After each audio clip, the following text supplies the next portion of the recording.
नमस्कार, मी कौस्तुभ गोगटे. दरवर्षीप्रमाणे गणेशोत्सव येऊ घातलेला आहे आणि ह्या गणेशोत्सवानिमित्त आमच्या घरात प्रथा अशी आहे, अनेक वर्षांपासून ही प्रचलित आहे. ती म्हणजे गणपतीची मूर्ती घरी घडवायची, ती सुद्धा हाताने घडवायची. सो माझा विचार असा होता की आपल्या सगळ्यांनाही ह्या प्रकारच्या मूर्तिकामाची ओळख व्हावी आणि त्यातून आपल्यालाही काही गोष्टी शिकता आल्या. तुमचा गणपती तुम्हाला स्वतःला घडवता आला तर आमच्यासाठी ती खूप आनंदाची बाब असेल. या मूर्तिकामासाठी लागणाऱ्या साहित्याची आता आपण ओळख करून घेऊ.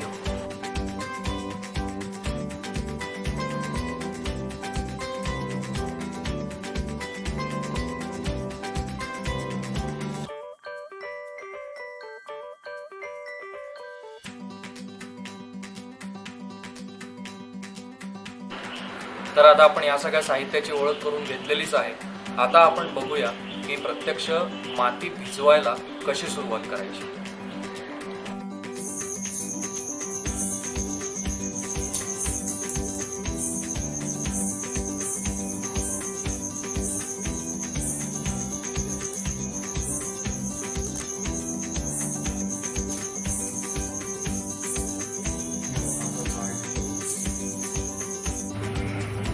सो आता ही आपण माती, शाडूची माती ही चाळून घेतलेली आहे. सो पीठ जसं कणिक जशी असते तशी ही फाईन झालेली आहे. त्यातले खडे वगैरे आपण चाळणीने चाळून बाजूला काढून टाकले. तर माती भिजवायला घेण्याआधी आपण थोडीशी कोरडी माती ही बाजूला काढून ठेवायची. आता माती भिजवताना आपण त्याच्यामध्ये आधी आपण बघितलं तसं हे सगळे घटक मिक्स करणार आहोत. घरी पोळ्या करताना बघितलं आई कशी पोळ्या करते, कणिक कशी भिजवते, सेम प्रोसेस आपण फॉलो करतो माती भिजवण्यासाठी. आता हा कापूस आहे, हा नॉर्मल आपला मेडिकलमध्ये मिळतो तो नाही कापूस, त्याला पेळूचा कापूस म्हणतात. म्हणजे वाती बनवण्यासाठी हा वापरला जातो. तर आपण मातीमध्ये हा पेळूचा कापूस पिंजून घालणार आहोत. पिंजणं म्हणजे काय, तर हा थोडासा कापूस तोडून घ्यायचा आणि असा सुता करायचा. आता याचे जर का धागे बघितले तर हे सरळ आहेत, उभे उभे आहेत. हे टँगल्ड नाहीये, असे गोळा झालेले नाही, सरळ सरळ आहेत धागे. सो ते तसेच्या तसे सेपरेट करायचे असतात आपल्याला आणि मातीत मिक्स करायचे. आणि मातीत मिक्स करताना काय करायचंय, तर आधी हे सगळे सुटे सुटे धागे, एवढे एवढे धागे सुटे करून ते सगळीकडे पसरवायचे इवन. आणि मग ते मातीत पेरायचे असं. आणि मग जेव्हा सगळा आपला इनफ कापूस घालून होतो तेव्हा पुढची प्रोसेस मी तुम्हाला सांगतो. तर हे घ्या, पिंजायला सुरुवात करायची.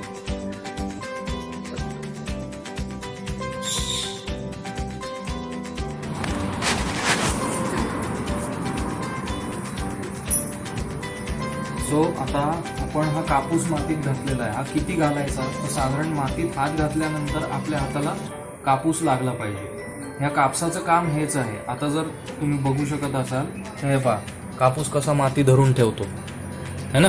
हे जे धागे धागे निघतात तेच मूर्तीमध्ये नंतर मूर्ती एकत्र बांधून ठेवायला मदत करतात.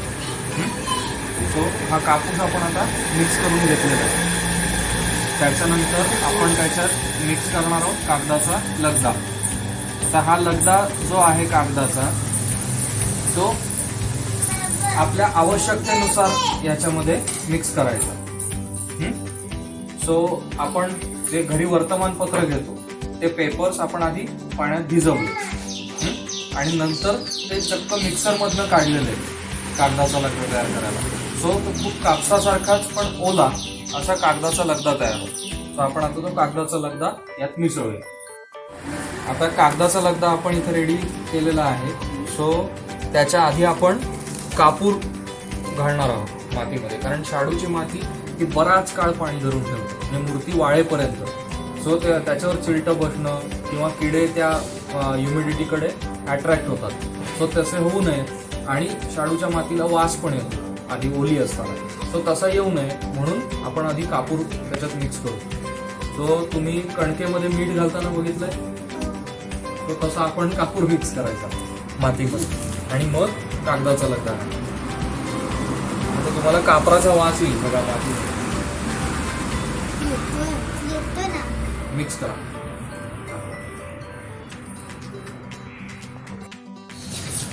हा घट्ट गोळा होत जाईल. याच्यामध्ये गरजेप्रमाणे पाणी घालायचंय. पाणी अति झालं तर परत माती घालायला लागेल, परत सगळं सामान वाढवायला लागेल. सो त्या हिशोबाने आपल्याला पाणी घालायचंय. आपण जो कापूस घातलेला आहे, डिंक घातलेला आहे, त्यामुळे हा गोळा चिकट होतो, व्यवस्थित एकाला धरून राहतो. सो आपण ही जर माती काढायचा प्रयत्न केला तर तुमच्या लक्षात येईल हे धागे निघालेले आहेत ह्याचे कापूस घातल्यामुळे.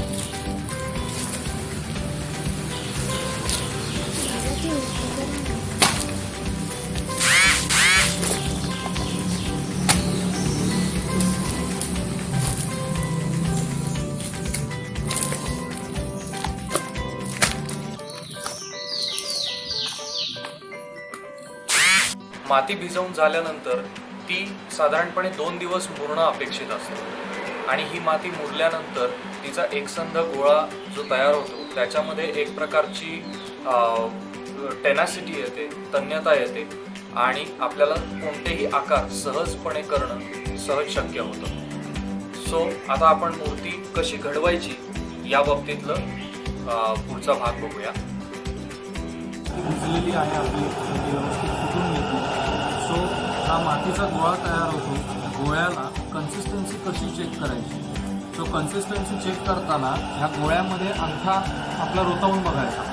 तो जास्त जोरही नाही किंवा जास्त हलकाही नाही, मध्यम ह्याच्यामध्ये आपला अंगठा मातीच्या आतमध्ये गेला पाहिजे. ती कन्सिस्टन्सी योग्य असते आकार घडवण्यासाठी, आकार देण्यासाठी. आता मूर्ती घडवताना आपल्याला सगळ्यात महत्त्वाची गोष्ट एक लक्षात ठेवायची, ही मूर्ती आपण साच्यामधून काढत नाही कोणत्याही प्रकारे, पूर्ण हाताने घडवतो. त्याच्यामुळे पायापासून ते मूर्तीच्या मुकुटाच्या टोकापर्यंत सगळ्या जोडण्या मूर्तीच्या ह्या व्यवस्थितच व्हायला पाहिजे.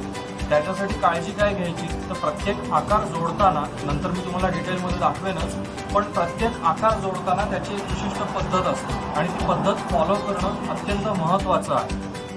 सर्वप्रथम आपण गणपतीसाठी जो पाट घेणार आहोत, पाट घेतलेला आहे. अगदी घरी म्हणजे आपली आई जशा पोळ्या करते, त्या पोळ्या करताना जशी पिठी पसरवली जाते पोळपाटावर, तशी कोरडी माती आपण आधी इथे पसरवून घेतोय. याचं कारण ही ओली माती पाटाला चिकटून राहायला नको आणि नंतर जेव्हा पूर्ण आपण मूर्ती घडवत जातो तेव्हा मूर्ती वाळताना पाट आणि माती ह्याच्यामध्ये व्हॅक्यूम क्रिएट होते. ही निर्वात पोकळी तयार झाल्यामुळे मूर्ती सहजासहजी पाटावरनं निघू शकत नाही आणि हे टाळण्यासाठी म्हणून ही कोरडी माती अत्यंत महत्त्वाची असते. सो बऱ्यापैकी आपण माती पसरून घ्यायची पाटावर, ती थोडीशी शेड आउट करून मग आपल्याला जेवढा पायाचा आकार हवा आहे, इथे तुम्हाला दिसत असेल की मूर्ती आपली एवढीच घडणार आहे. साधारण एक 6 इंचाची मूर्ती आपण 6 ते 8 इंचाची मूर्ती घडवणार आहोत. त्याच्यामुळे पायाचा आकार आम्ही साधारण बोटाने आखून घेतलाय आणि ह्या पायावर आपल्याला पुढची मूर्तीची घडण आता करायची आहे.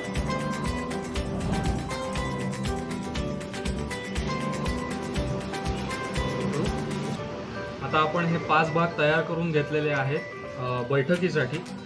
याच्या वरती आपलं आसन तयार होणार आहे.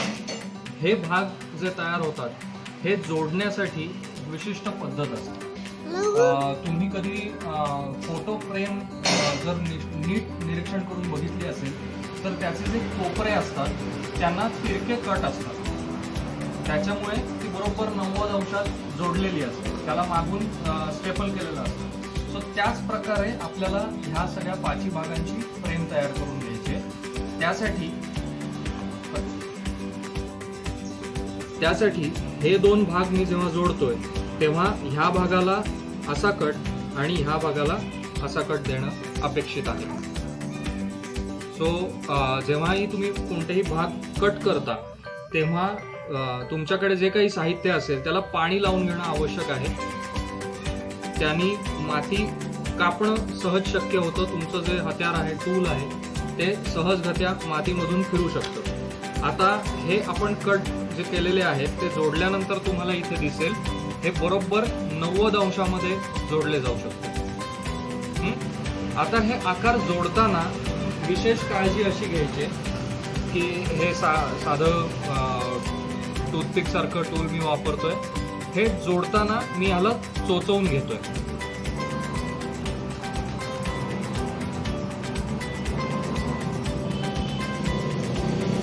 ह्या अशा प्रकारे हे पूर्ण चोचवून घेतलेलं आहे. तुम्ही कोशिंबीर करताना काकडी चोचवताना बघितलेलं असेल त्याच प्रकारे, पण फार खोल नाही. अशा प्रकारे हे चोचवून घ्यायचे भागांना. ह्याचा फायदा असा होतो की जेव्हा दोन भाग जोडले जातात तेव्हा या दोन्ही भागांच्या मध्ये निर्वात पोकळी तयार होते आणि त्याच्यामुळे पुन्हा हे जर भाग सुटे करायचा प्रयत्न केला तर ते सहजगत्या सुटे करता येत नाही. जेव्हा आपण हे भाग जोडतोय एकमेकाला तेव्हा लक्षपूर्वक बघा, हे भाग एकमेकांवर ठेवून हलकेसे दाबून मी पुढे मागे फिरवतोय, जेणेकरून जी निर्वात पोकळी आपल्याला अपेक्षित आहे दोन्ही भागांमध्ये ती तयार होईल. आता हे हलकेसे दाबून जोडल्यानंतर हे बघा एवढा सक्षम जोड तयार होतो जो सहजगत्या सुटत नाही. ह्या अशाच प्रकारे आपण हे उरलेले जे भाग आहेत हेही एकमेकांना जोडून घेणार आहोत. हे जोडताना तुम्ही ह्या दोन भागांप्रमाणे हातात घेऊनच जोडलं पाहिजे असं काही नसतं. इथल्या इथे कट देऊन सुद्धा तुम्ही तात्पुरतं मागे पुढे करून हे भाग जोडू शकता. आता आपण आसन पूर्ण झाल्यानंतरची पुढची स्टेज बघू.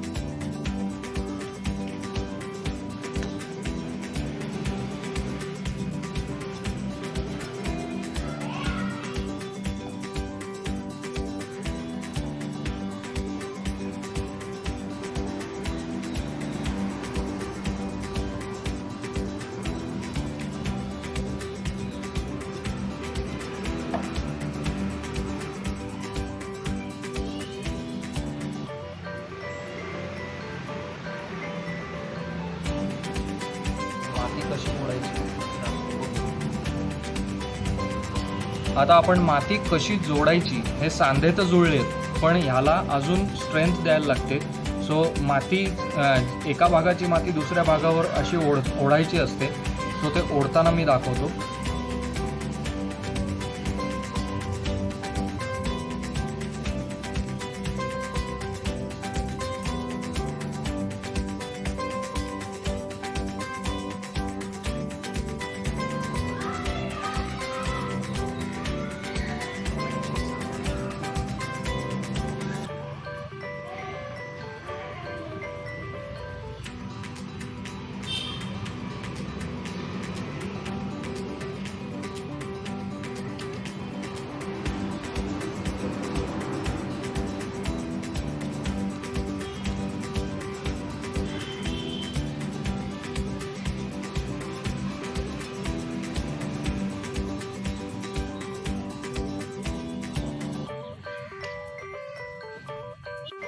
आता हा मधला जोड जेव्हा देतोय आपण तेव्हा जसे इथे 45 अंशांमध्ये आपण कट्स दिले तसेच त्रिकोणी कट्स इथे मधल्या भागात आपल्याला द्यायचे. हे मी आखून घेतलं हे तुम्हाला दिसत असेल. आणि ह्या आकारावर तसंच ॲरो मार्क आपल्याला कट करायला लागेल इथून.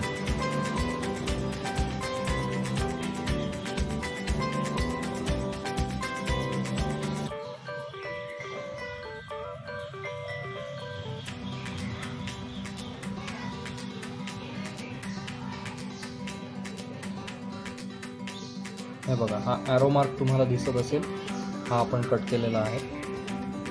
इथून मी साधारण लांबी मोजून घेतोय कुठपर्यंत आपण कट दिलेला आहे ते.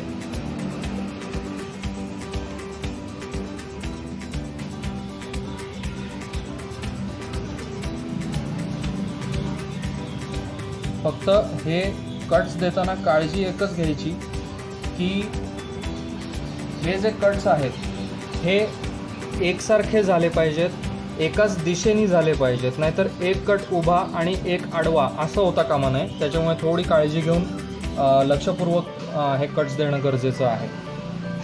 आता हे आपण जोडणार आहोत.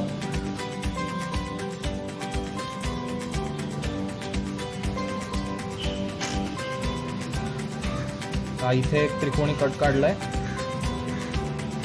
आणि इथे दुसरा त्रिकोणी कट काढलाय. आता जर तुम्ही बघितलं तर हा आकार मी इथे व्यवस्थित मध्ये बसवू शकतो. सो जसं आपण कॉर्नर्स जोडले त्याचप्रमाणे आपण ह्याही पृष्ठभागाला व्यवस्थित टोचे मारून घेणार आहोत.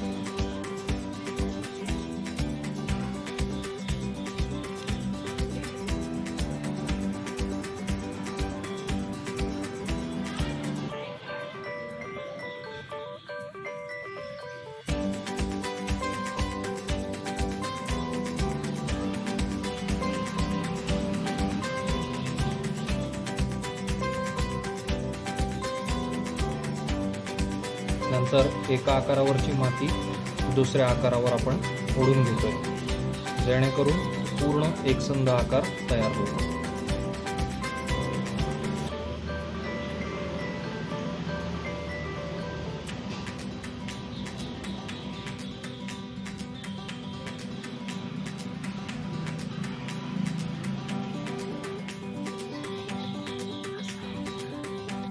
आता बेस तयार झालेला आहे आपला.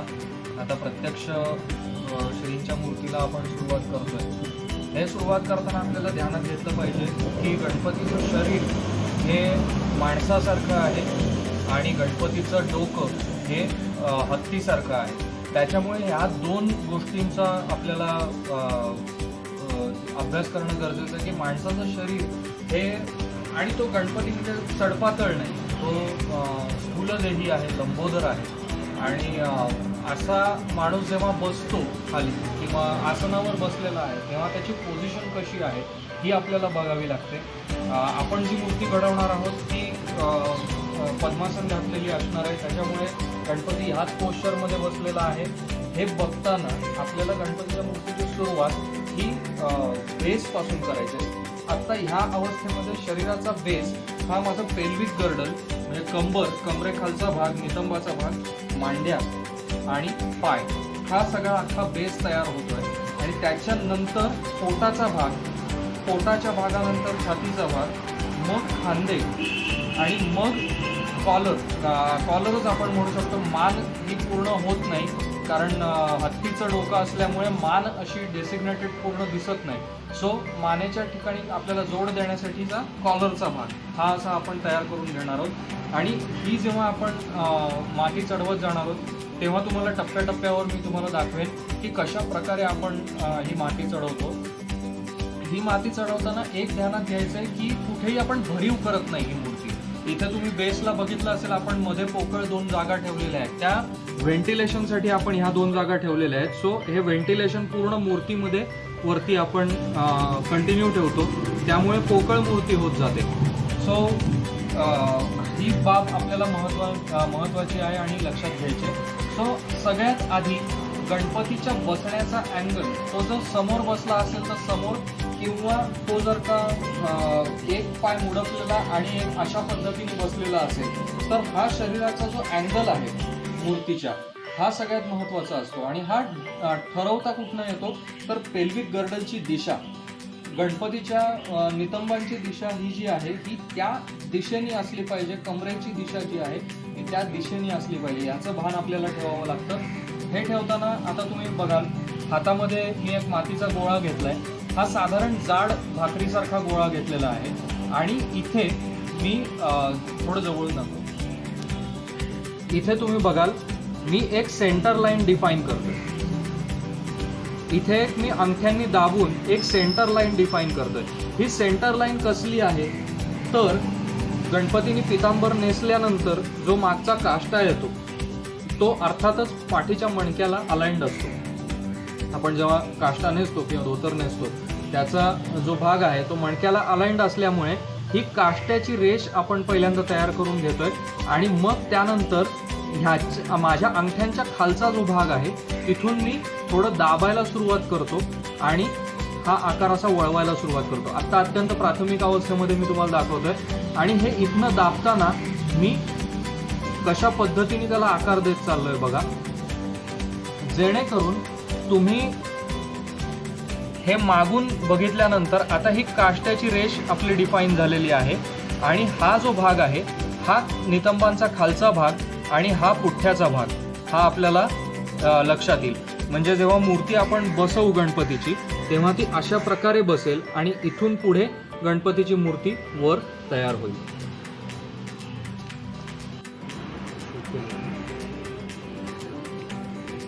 हा आपण आता कमरेचा आकार तयार करून घेतलेला आहे. ह्या कमरेचा आकार लक्षात घेताना आपल्याला एक लक्षात ठेवायचं आहे, ही मध्यरेषा आपण जशी म्हणालो कण्याची, या मध्यरेषेपासून पुढे हा जो नितंबाचा आकार आहे ह्याच अँगलनी पुढे आपल्याला मांडीची आउटलाईन ठरवायची. तो ती ठरवताना आपण इथे बघत आपल्याला दिसू शकत असेल तर ह्या अँगलनी फॉलो करून इथे पुढे मांडीचा आकार तुमच्यासाठी मी आखून घेतलाय. हा बघा, हा मांडीचा आकार इथूनच मांडीची आउटलाईन आपली जाणार आहे आणि मग पुढे इथे गुडघ्याचा भाग येईल आणि इथून पुढे नडगीचा भाग आणि इथे मध्ये पावलं, हे सगळं डिफाईन होईल. ही मांडीचा पायांचा भाग जोडताना तुमच्या असं लक्षात येईल की आपण जो पाय जोडणार आहोत तो ह्याच्या बाहेरून नाही जोडणार आहोत. आपण हा अंगचा भाग असल्यामुळे पाय आपल्या शरीराला वेगळे जोडलेले नसतात, त्याच्यामुळेच इथूनच पाय आपण जोडणार आहोत. ही जी माती आहे ही पायाच्या आकारावर ओढली जाणार. आता मी पायाचा आकार कसा करायचा त्याचं प्राथमिक रूपरेषा दाखवतो.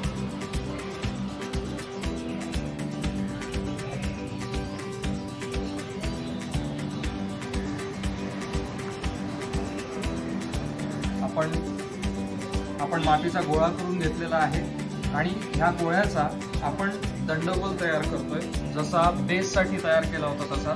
पण या दंडगोलात महत्त्वाचा मुद्दा एक असा आहे की हा एका बाजूनी जाड, जिथे कमरेला जोडला जाणार आहे तिथे जाड आणि पुढे निमुळता असा आपण ठेवणार आहोत.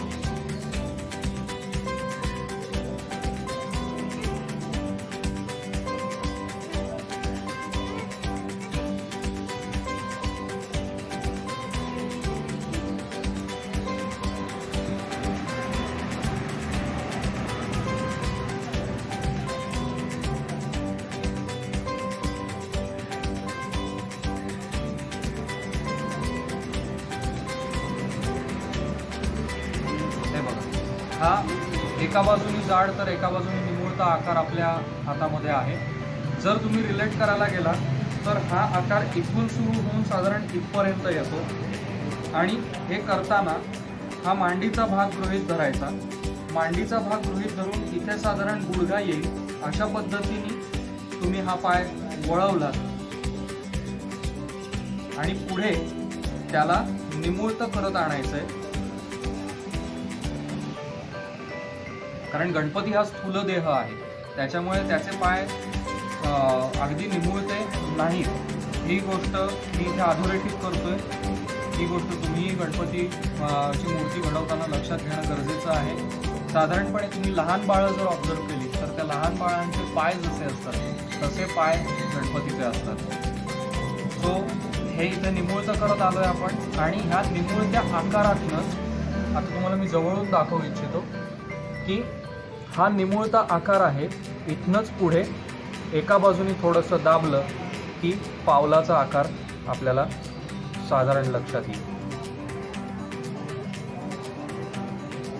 हा पावलाचा आकार आपल्याला मिळालेला आहे. ह्या इथे अंगठा, अगदी कच्चं काम मी तुम्हाला दाखवतोय. ह्या इथे अंगठा आणि ही पायाची बोटं आणि इथे आपला पायाचा खळगा. त्याचबरोबर इथली माती थोडीशी खाली ओढून टाचेचा भाग आपल्याला तयार करता येतो.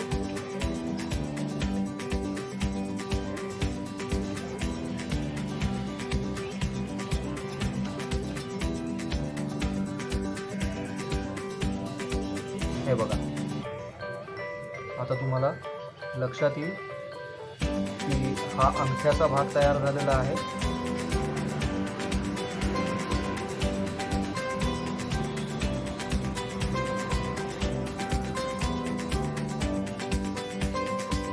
कारण आपण हा बेसिक आकार का ठेवतोय याचं कारण असं आहे की गणपती पुढे नटवताना आपल्याला त्याचं जे पितांबर आहे त्याचे काठपदर हे ह्या भागावरून येत असतात.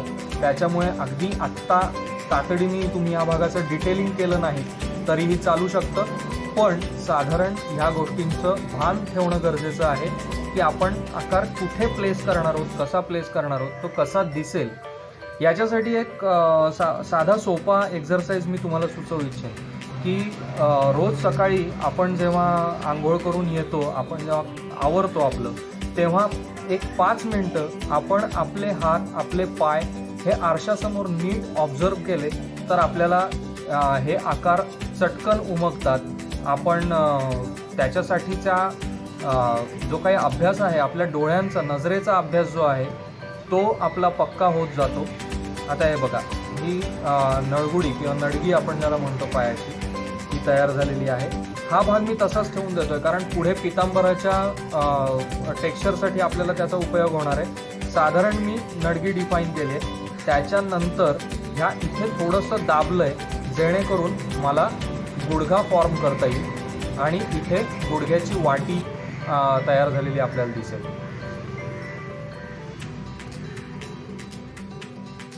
आता हा पाय कसा बसणार आहे तर हा उजवा पाय आहे गणपतीचा. सो मी जेव्हा पाय असा ठेवल्यानंतर बघेन तर तुम्हाला इथे साम्य आढळेल. अंगठा जो आहे, पायाची बोटं कशी राहतात, पायाचा कर्व, घोट्याचा भाग, नळगुडीचा भाग आणि गुडघ्याचा भाग हा आपण इथे तयार करून घेतलेला आहे. सो ही एक्स्ट्रा माती आहे, ही आपण तशीच ठेवतोय. ह्याचं कारण मूर्तीला स्ट्रेंथ देण्यासाठी ही एक्स्ट्राची जी माती आहे ही आपल्याला इकडे वापरता येते. सो जर तुम्ही प्राथमिक अवस्थेमध्ये बघाल तर तुम्हाला इथे दिसेल की पद्मासनातला गणपती आहे आमचा. सो इथे त्याची मांडी तयार झालेली आहे. याच प्रकारे दुसराही पाय तयार करून तो मात्र इथून वरती त्याचं पाऊल येईल. पद्मासनात असताना हा पाय वरती आणि हा पाय असा. सो पायाचा किती भाग दिसतोय हे इथे मला ऑब्झर्व करायचंय. सो हा पायाचा भाग येईल वर आणि इथून खाली जाऊन इथे पावलाचा भाग, असा तो पद्मासनातला गणपती होईल.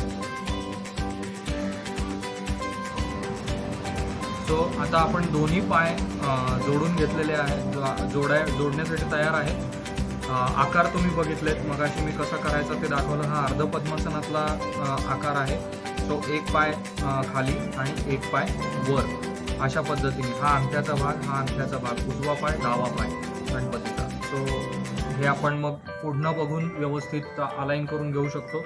याच्यानंतर याच्या पुढे जे काही पितांबराच्या ज्या निर्या आहेत किंवा वळ्या आहेत ह्या आपण याला डिफाईन करू शकतो. तेवढी माती एक्स्ट्रा आपण आत्ताच पायावर ठेवून दिलेली आहे, त्याच्यामुळे त्याच्याबाबत काळजी करायचं कारण नाही. सो आता हा आकार आपण जोडून घेतोय. हे आकार जोडताना आपल्याला ध्यानात घ्यायचं आहे की हा आकार कुठे कुठे टेकणार आहे ह्या हिशोबाने आपण इथे साधारण आखून घ्यायचंय आणि मग त्या भागामध्ये आपल्याला टोचवायचं आहे. हे आखून घेतलं. इथे मला प्रिंट मिळालेली आहे खाली. सो ह्या भागामध्ये मला टोचवायचं आहे. थोडंसं पाणी घेतोय टूलला.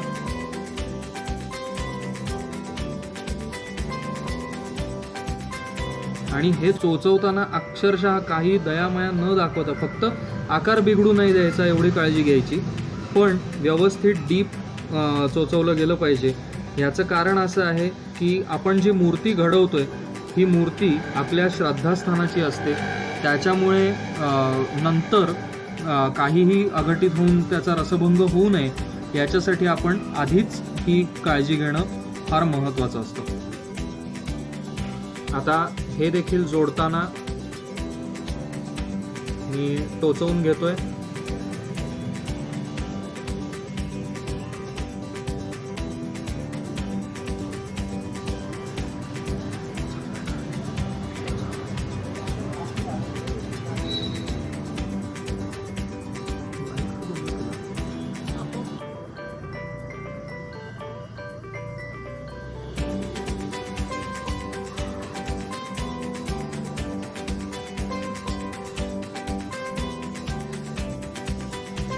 अशा प्रकारे टोचवलेलं आहे. थोडं पाणी शिंपडायचं आणि मग आता आपल्याला जोडायचं आहे. हे जोडताना मी हा आकार थोडा ओपन करून घेतो आणि मग हा पाय इथे प्लेस करतोय.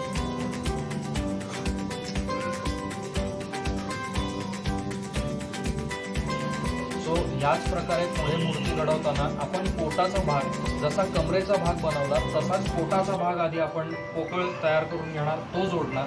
त्याच्यानंतर छातीच्या भागाची एक रुंद पट्टी करून तो आपण पाठीच्या भागाला जोडणार आहोत. पाठीचा भाग जोडला जाईल आणि मग पाठीचा भाग जोडला गेल्यानंतर तो अख्खाच्या अख्खा एक पोकळ असा साचा आपल्याला दिसेल. त्या साच्यामध्ये आपल्याला काड्या प्लेस करायच्या जेणेकरून रिइन्फोर्समेंट, ज्याला आपण परास बांधणं म्हणतो इमारतीला, तशी मूर्तीला आतल्या बाजूनी ती परात बांधली जाते, त्याच्यामुळे अजून घट्टपणा येतो मूर्तीला, मजबूती येते. त्याच्यानंतर मग आपण हातांचा आकार उद्या आपण बघू. तात्पुरतं आपण पोटाचा भाग, छातीचा भाग आणि खांद्यांचा, पाठीचा भाग एवढं करून थांबणार आहोत. आपण हा पोटाचा, छातीचा आणि पाठीचा भाग करू. हा करताना थोडं दोन आपल्याला दिसेल की पूर्ण मूर्ती तळापर्यंत पोकळ आहे. इथे कुठेही मध्ये माती भरलेली नाही. याचं कारण असं आहे की मूर्ती वाळते तेव्हा बाहेरून जशी वाळते तशीच ती आतूनही वाळणं गरजेचं असतं. त्याच्यामुळे डोक्याचा भाग वगळता इतर कुठलाही भाग फार भरीत नाही. पायांचे आकार, हातांचे आकार आणि डोकं हे एवढेच मूर्तीमध्ये ठोस भरीव असे आकार असतात ज्यांना वाळायला थोडा वेळ लागतो. पण इतर मूर्ती जी आहे ही त्या मानाने थोडी लवकर वाळते आणि त्याच्यामुळेच काळजी आपल्याला वाळवताना ही घ्यायची. जसं मी आधी आपल्या सूचनांमध्ये सांगितलं की ओलं फडकं जे असतं, जेव्हा आपण मूर्तीचं काम करतो तेव्हा हे ओलं फडकं सतत मूर्तीवर टाकून ठेवावं जेव्हा आपण काम करत नसू मूर्तीवर. आणि त्याच्यानंतर जेव्हा वाळवण्याची प्रोसेस सुरू होते तेव्हा मात्र जे ओलं फडकं टाकू ते तसंच ठेवून द्यायचं, त्यावेळी मूर्ती आपोआप वाळत जाईल. आता हे आपण स्ट्रक्चर करून घेतलंय. सो जशी बिल्डिंगला आपण परात लावतो बाहेर स्कॅफोल्डिंग असतं, तसं ह्या आकाराला आतून आधार देणं गरजेचं असतं. त्याच्यासाठी या टूथपिक्स किंवा आपण टूथपिक वापरू शकतो, आस्तटीच्या मोठ्या काड्या वापरू शकतो किंवा या ज्या मोठ्या स्टिक्स मिळतात त्यांचे तुकडे करून मी घेतलेले आहेत. सो ते मी आता बसवतो आतमध्ये. हे असे क्रॉस आतमध्ये आपण पेरणार आहोत.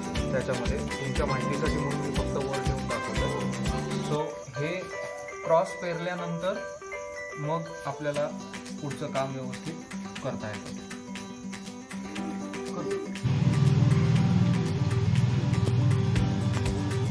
आता आपण गणपतीची मूर्ती एवढी घडवलेली आहे.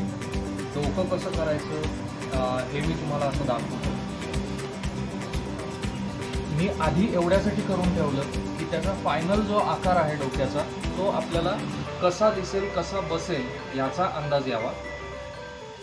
आता मी तुम्हाला डोकं कशा रीतीने तयार करायचं गणपतीचं, म्हणजेच ते हत्तीचं डोकं आहे ते तयार करताना काय करायचं, तर मातीचा गोळा करून घ्यायचा आहे.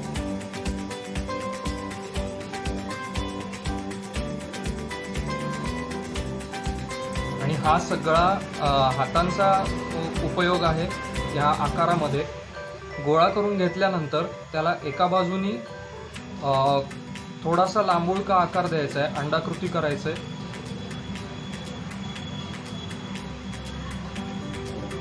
हा अंडाकृती तयार झालाय. त्याच्यानंतर हाताचा अंगठा आणि तर्जनी याच्यामधला जो पडदा असतो त्याचा वापर करून आपल्याला याचं शेपिंग करायचं आहे.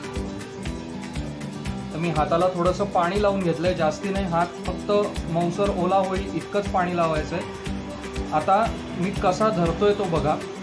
गोळा असा धरलाय, इथून त्याला आधार दिलाय आणि आधार देऊन फक्त थोडंसं किंचित खाली ओढत आणायचंय.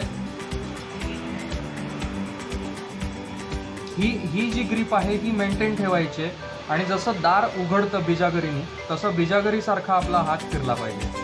आता तुमच्या लक्षात येईल की आपल्याला सोंडेचा बेसिक आकार मिळालेला आहे. हा सोंडेचा बेसिक आकार मिळालाय. जिथून आपली बोटं बिजागरीसारखी फिरलेली आहे तिथे आपल्या लक्षात येईल गणपतीच्या गालांचा भाग तयार झालाय. पुढे इथे कट देऊन आपण गणपतीच्या सोंडेचा पुढचा भाग त्याला जोडणार आहोत. सो इथे जर का तुम्ही बघितलं तर हा जो आकार आहे हा आकार आपल्याला मिळालेला आहे. पुढे इथे गालांचा भाग आहे. आता ह्याचे डोळ्यांची जी खोबण आहे ती कशी डिफाईन करायची याची साधारण एक रफ आयडिया आपल्याला मूर्तीचं डोकं प्लेस करताना असावी. या कारणाने आपण हलकीशी एक खोबण करून घेतो आधी. ह्या आकारावर जेव्हा तुम्ही अगदी पहिल्यांदा करत असाल तेव्हा एक सेंटर लाईन तुम्ही आखून घ्या. ही सेंटर लाईन आहे. आणि त्याच्यानंतर ही आयब्रो लाईन, ज्याला आपण भुवयांची रेष ज्याला आपण म्हणू, ही एक लाईन तुम्ही डिफाईन करून घ्या. त्याच्यानंतर आपल्या अंगठ्याचा उपयोग आहे याच्यामध्ये. इथून सुरुवात करून इथे कानाचा भाग जोडला जाणार. सो इथून सुरुवात करून आता तुम्हाला दाखवण्यासाठी मी हलकंसं आखतोय त्याच्यावर. हा जो आपण आकार काढलाय हा फॉलो करत यायचा आहे. सो आपण काय करतोय, जसं ह्या आकाराला डिफाईन करण्याकरता आपण हाताला पाणी लावलं तसंच अंगठ्याला पाणी लावून घेतलंय. इथून थोडं प्रेस करायचं, वरचा भाग एवढा भागच मी प्रेस करतोय. प्रेस करायचा, जास्त प्रेस करायचा आणि हलका हलका ओपन करत आणायचा. इथे हलका प्रेस करायचा, जास्त प्रेस करायचा, हलका ओपन करत आणायचा. आणि आता तुमच्या लक्षात येईल की आपल्याला भुवईची रेष इथे मिळालेली आहे. तसंच ह्या बाजूनी सुद्धा थोडा हलका प्रेस, जास्त प्रेस आणि ओपन करत आणला. सो आपल्याला ही सुद्धा भुवईची रेष मिळालेली आहे. कारण आपल्या माणसासारखं जर का कपाळाचा विचार केला तर तसं गणपतीचं होत नाही. गणपतीचं डोकं हे हत्तीचं असल्यामुळे हत्तीला गंडस्थळ असतं. सो गंडस्थळ इथे डिफाईन होतं. सो हा भाग जो आहे, हा भाग आणि हा भाग, इथे गंडस्थळाचे उंचवटे आपण नंतर त्याला थोडेसे डिफाईन करतो, कारण त्याच्यावर परत मुकुटही येणार असतो. सो मुकुटाची रेषा जी आहे ही इथपर्यंत येते साधारण, ही अशी. सो आता तुमच्या लक्षात आलं असेल की गणपतीचं डोकं हे कसं तयार करायचं. आता हा माउंट जो आहे डोक्याचा, हे जर तुम्ही बघितलं तर हा गणपतीच्या गालाचा आकार तयार होतो. आणि इथूनच पिंच करायचं आहे थोडं. हा आकार असा ठेवून इथून चिमटा काढल्यासारखं दाबायचंय आणि हीच माती आपण थोडीशी खाली ओढत खुंटीचा जसा आकार असतो तसा आपण इथे तयार करतो आहोत. आणि इथे मूर्तीवर तुम्ही जेव्हा बघाल तेव्हा हा जो भाग आहे जिथे आपण धड जुळवत आणलं, त्या धड जुळवत आणल्यानंतर एक कॉलरसारखा मातीचा भाग वर्तुळाकार लावून मग त्याच्यामध्ये ही खुंटी जी आहे ही आपण बसवलेली आहे. सो अशा प्रकारे गणपतीचं डोकं धडावर फिक्स केलं जातं. हे करतानाही इथे या पूर्ण गोलाला टोचवून घेणं महत्त्वाचं आहे, कारण गणपतीचं डोकं हे एकदा बसलं की बसलं, मग त्याला परत काढून मग परत रिपेअर करणं हा खूप टीडियस टास्क होऊन बसतो, खूप कसोटीचा विषय होऊन बसतो. म्हणून आधीच व्यवस्थित टोचवून घेऊन व्यवस्थित बसवणं अत्यंत गरजेचं आहे.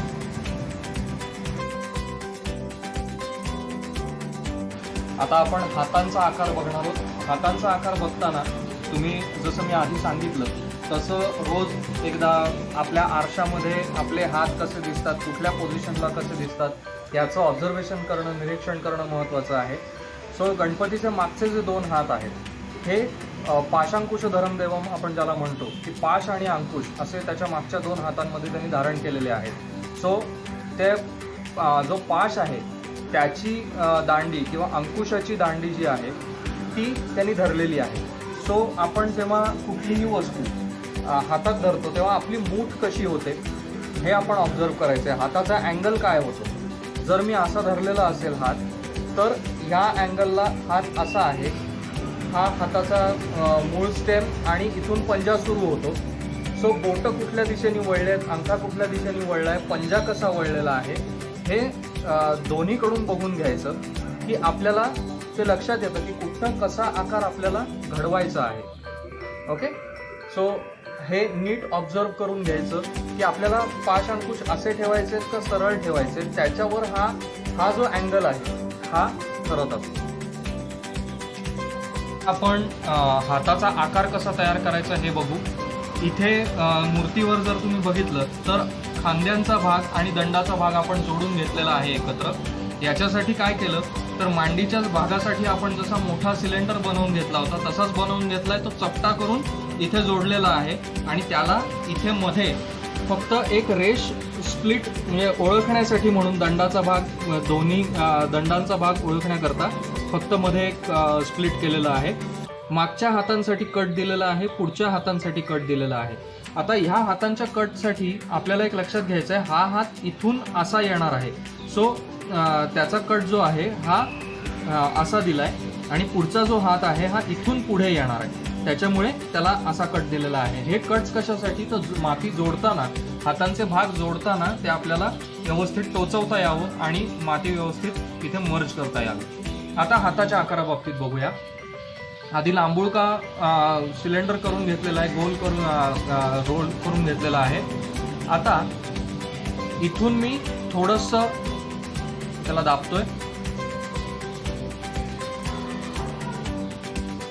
इथून मी दाबत साधारण खाली चाललेलो आहे आणि खाली जाताना मी हातावरचा दाब कमी करतोय, बोटांवरचा दाब कमी करतोय. सो आता गणपतीचा हात करताना सुद्धा थोडं आपण लक्षात घेतलं पाहिजे की गणपतीला बाळसं आहे छानपैकी, लहान बाळासारखे त्याचे हात आहेत, त्याच्यामुळे ते गुटगुटीत असणार आहे.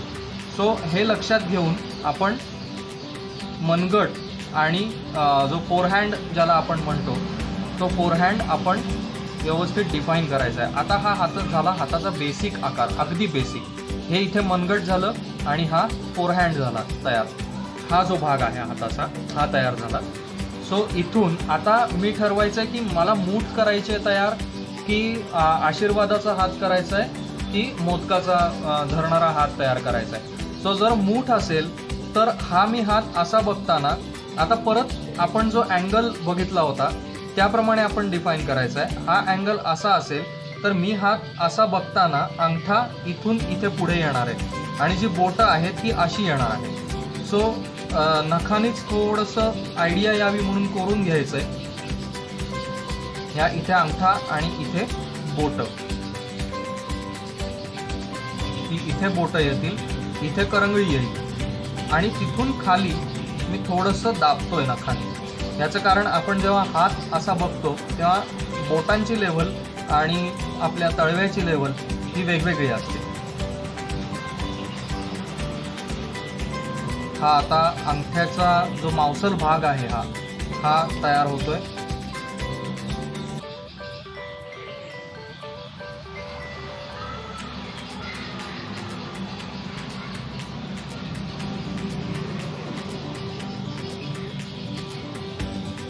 हे काम मी फक्त नख आणि बोटांचा वेगवेगळ्या तऱ्हेने वळवून उपयोग एवढंच आपण याच्यासाठी वापरतो आहोत.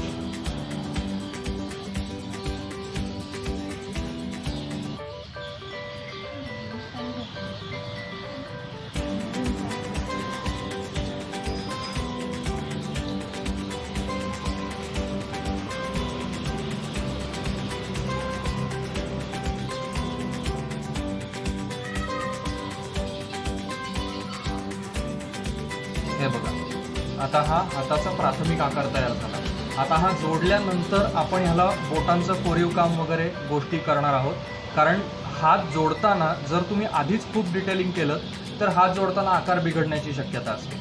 म्हणून आधी डिटेलिंग न करता एक बेसिक आपल्याला कल्पना येण्यासाठीचा म्हणून आकार तयार करून घ्यायचा आणि मग जोडायचा. आता इथून तुम्ही बघितलं तर हे बोट आहे. सो हे पहिलं पेर, हे दुसरं पेर आणि हे तिसरं पेर, ही अशी रचना आपल्याला सहज ओळखता येते. सो आपण जेव्हा असा हात बघतो तेव्हा हे पहिलं, दुसरं आणि तिसरं. सो हातात जाड वस्तू धरल्यानंतर, इथे धरल्यानंतर हा जो आकार आहे आपला हा इथे दिसला पाहिजे. सो त्या पद्धतीने आपण मुठीचा भाग तयार करून घेतलेला. आपण आता मुठीचे मागचे 2 हात जोडून घेतलेले आहेत. आता हा आशीर्वादाचा हात आपण तयार करून घेतलेला आहे.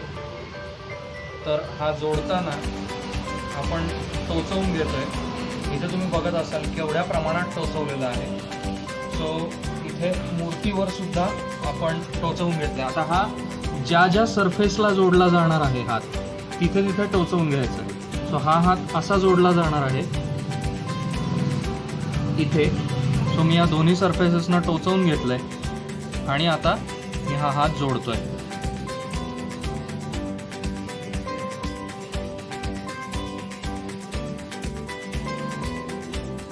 आता तुम्हाला असा प्रश्न पडला असेल की एवढा जाड हात कसा काय. सो आपण जेव्हा आकार जोडतो तेव्हा ही माती मर्ज करावी लागते दुसऱ्या भागावर. त्याच्यासाठी थोडी एक्सेस माती ठेवून द्यायची असते. सो दॅट आता ही माती जी आहे इथे ही मला खाली मर्ज करता येते, इकडची जी माती आहे ही इथे मर्ज करता येते आणि मग नंतर जेव्हा पूर्ण आकार जोडला जातो तेव्हा आपण त्या आकाराला व्यवस्थित डिफाईन करू शकतो.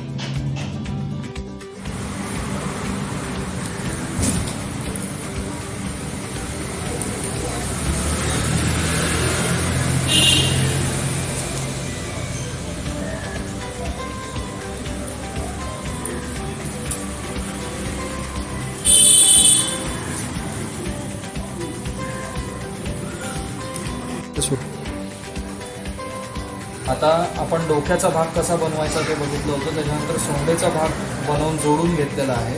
इथे सोंडेला आधारासाठी म्हणून इथून आणि इथून आपण टूथपिक घातलेले आहेत आतमध्ये आणि मग नंतर अलंकारांचा भाग जानवं. आता हे उपकरणं जे आहे त्याच्यासाठी पट्टी आपण बनवून घेतोय. जसा आपल्या अंगावर उपकरणं घेतल्यानंतर त्याचा फ्लो होईल त्याप्रमाणे हे उपकरणं आपण आधी नुसतं चिकटवून घ्यायचंय. सो इकडचा भाग तुम्ही बघितलातच. सो हा भाग येताना इकडनं उपकरणं येऊन मग ते खाली जाणार आहे. सो हा साधारण आकाराचा अंदाज घेऊन मग त्याला चिकटवायला घ्यायचं. इकडे टोचे मारायचे, हातावरही टोचे मारायचे.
आता या वळ्या डिफाईन करताना आपल्या नखांचा वापर करायचा आहे. जिथे डेप्थ हवी आहे जशा आधी आपण आखून घेतल्या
अशा प्रकारे वळ्या आपण डिफाईन करतो.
आता मूर्ती घडवून झालेली आहे.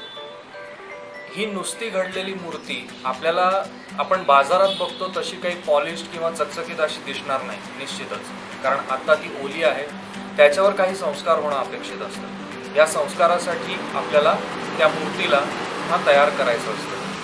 सो सरफेस पॉलिशिंग किंवा जो पृष्ठभाग आहे तो घासून गुळगुळीत करणं या गोष्टीचा त्याच्यात समावेश होतो. आत्ता माती ओली असतानाच आपण एकदा पॉलिश करून घेणार. त्याच्यानंतर साधारणपणे आठवड्याभराचा वेळ हा मूर्ती वाळण्यासाठी द्यावा लागतो आणि मूर्ती वाळल्यानंतर पुढच्या स्टेप्स सुरू